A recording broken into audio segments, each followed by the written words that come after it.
We're now going to look at the structure of nucleic acids. This would be DNA and RNA. To understand nucleic acids, you have to see that they're a polymer of several different molecules. What are the building blocks that we look at? Phosphoric acid or phosphate, two different sugars, and a variety of bases. These are organic amines. They're called bases because amines are the organic bases, and they're bases that are rings with nitrogen in them. Phosphoric acid looks like this, and when we write phosphate, it's written like this. In the cell, you're in various states of deprotonation of phosphoric acid, and what you typically see is with the oxygens deprotonated in the biological texts. So there is a counter ion somewhere, but the buffering within a cell is going to leave the oxygens in the negative state. Ribose is a sugar. It's a 5 carbon sugar and has this structure.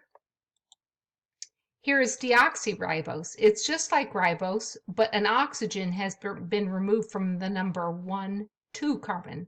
So on the number 2 carbon, the oxygen is removed. Then there are the bases. There are purine bases, which are double ring compounds with nitrogens, several nitrogens, within the ring. And adenine is different from guanine just by this functional group and this functional group. The pyrimidines have only one 6-membered ring with 2 nitrogens within the ring, and you can see they're closely related, but there are some slight differences. For instance, a methyl group on thymine, and instead of a carbonyl here, cytosine has an amino group. Nucleosides are when you have a sugar tied to a base. And so ribose can be attached to a base, and then it is a ribose nucleoside. I remember the word nucleoside because I think, oh, it's a sugar with a base on the side of it. You have pyrimidine nucleosides. And of course, you can have either ribose or deoxyribose nucleosides. Here is adenosine. Here's the base, and here's the sugar. You can see that the base is attached instead of the alpha hydroxy group has been replaced with this base. Here, the alpha hydroxy group is replaced with the base on deoxyribose. So the previous nucleoside is found in RNA, and this one's found in DNA. This nucleoside is made of guanidine with ribose. And here's guanidine with deoxyribose. Here's cytidine on ribose, and here's deoxycytidine. Uridine and deoxythymine. Of course, uridine is found in RNA, and deoxythymidine is found in DNA. Phosphates are multi-functional grouped. You have 3 hydroxy groups. One of these can condense with an alcohol to form a phosphate ester. You see, remove a proton here, remove a hydroxy here, and join them together, and what do you have? You have an ester functional group in which the phosphorus is there instead of the carbon. And of course, water comes off. So this is a condensation reaction. A nucleoside is a nucleoside that has a phosphate added to it. And the way that I remember this is I say nucleotides have phosphate so they can be tied to another nucleotide. Let's look at some nucleotides. Here is adenine added to ribose, and see the phosphate on there? It's the same thing as a nucleoside with a phosphate added to it. We rarely say adenosine monophosphate. What we say instead is AMP. This would be deoxy-AMP. We put a little D in front. This is guanosine monophosphate, and we use the term GMP. Here's deoxy-GMP. And here is cytidine monophosphate. Again, just notice there is the nucleoside with a phosphate on it. And then deoxycytidine monophosphate. And here is uridine monophosphate, UMP. And then, of course, we don't have DUMP, we only have DTMP. So those are all the monophosphates, and this is basically the repeating unit that the nucleotides are the repeating unit that you find in both RNA and DNA. So if I have a phosphate and I have two alcohols, I can make a diphosphate ester. Now, we realize that's an ester functional group and that's an ester functional group. And this is how you tie the nucleotides together in RNA and DNA. So here is one sugar and phosphate, and here is one sugar and phosphate.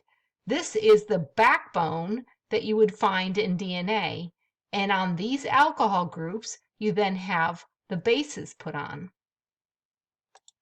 This is what it looks like with the bases on it. So here is a nucleotide, here is a nucleotide, and they are tied together through a phosphate going from the 5-carbon to the 3-carbon. This side is called the 5' end, and this part would be called the 3' end. If I look at a DNA molecule, it is much, much, much longer than just 2 nucleotides, but this is a lot of atoms to draw, so I'm just drawing 2. The RNA backbone has ribose instead, but it's identical. You then add the bases and you get a piece of RNA. Here is one nucleotide, and here's the other nucleotide. So we can describe either DNA or RNA as a polymer of nucleotides, or we can say it's a bunch of nucleotides tied to the other. The backbone is understood when we describe DNA, and usually we just write the order of the bases using the first letter of the bases. So if we're going to describe DNA, we could say T, A, C, etc. And that would be the order of the bases in the big long chain. And we're starting at the 5' end and ending at the 3' end. So right here, this RNA would be described as, since this is uridine and this is cytosine, we would call it UG. This is the 5' end, that's the 3' end. So here is a short sequence of DNA, the 5' end and the 3' end, so that we describe this as TGCA. We have base pairing in DNA because 2 strands that are mirror images of each other, not really mirror images, that are reflections of each other, are hydrogen bonded between each other. One strand runs 3 to 5 and the other one runs 5 to 3. And the hydrogen bonding is base specific. Adenine hydrogen bonds to thymine in 2 places, and then cytidine hydrogen bonds to guanine in 3 places. So what you end up is 2 strands that have the same code in them, but one is a reflection of the other. They're not identical, but one is a reflection of the other. Because replication can occur by splitting them apart, you basically get identical copies when you split them apart and replicate them. But only one side is actually read by the RNA to make proteins. There are other nucleotides that are important. ATP is the energy currency within your body. And so ATP converting to ADP is how we transfer energy from place to place. Notice ATP has 3 phosphates. ADP has 2 phosphates. Breaking that phosphate bond gives off a lot of energy, and so it's an easy way to store and then transfer energy. Last of all, we have modifications on the nucleotides. You can have some things like a cyclic AMP and other modifications that cells use for various purposes. Here, the cyclic AMP is a phosphate that is a diester between 2 alcohol functions on the ribose sugar. And this one in particular is something called a second messenger. It's a way that a cell can cause a reaction to occur upon notification from another molecule.